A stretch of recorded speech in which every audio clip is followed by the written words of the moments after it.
Good morning. Chancellor John Stephen Piper observed that life is not a straight line leading from one blessing to the next and then finally to heaven.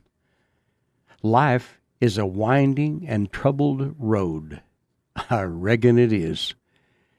For sure, we all need a guiding hand to see us through the pitfalls of life. One thing is for sure, we don't always know when we're in danger.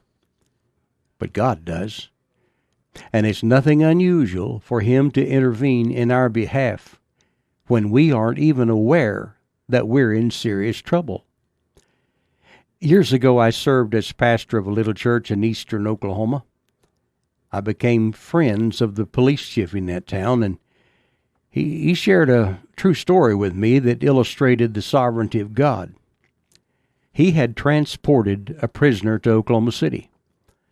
On his way home, he stopped at a roadside park for a few minutes, and when he got back into his pickup to continue his trip, it wouldn't start. Well, he had never had any trouble with it before. He couldn't figure out what in the world was going on. What's wrong with this? So he kept grinding the starter, but it was a no-go. After several futile attempts to start the engine, he got out and walked around a while, wondering what he's going to do. Then he got back into the vehicle, turned the key, and immediately it started. He had headed out toward the highway when a man waved him over. This stranger told my friend that there had been a terrible accident up the road a ways. He said that a semi-truck had crossed the center median, and there was a bone-crushing collision that killed the passengers, every one of them, in the car. This shook my friend up pretty good. He turned the ignition off and just sat there for a while contemplating.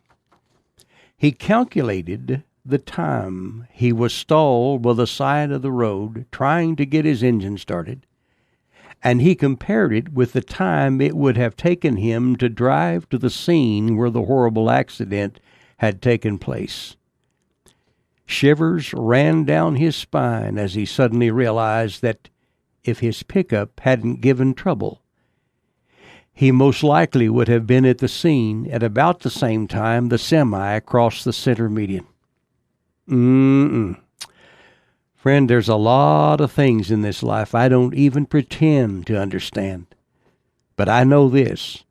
As Baptist pastor Jeffrey Richards puts it, God is not sitting on the 50-yard line of heaven just twiddling his thumbs.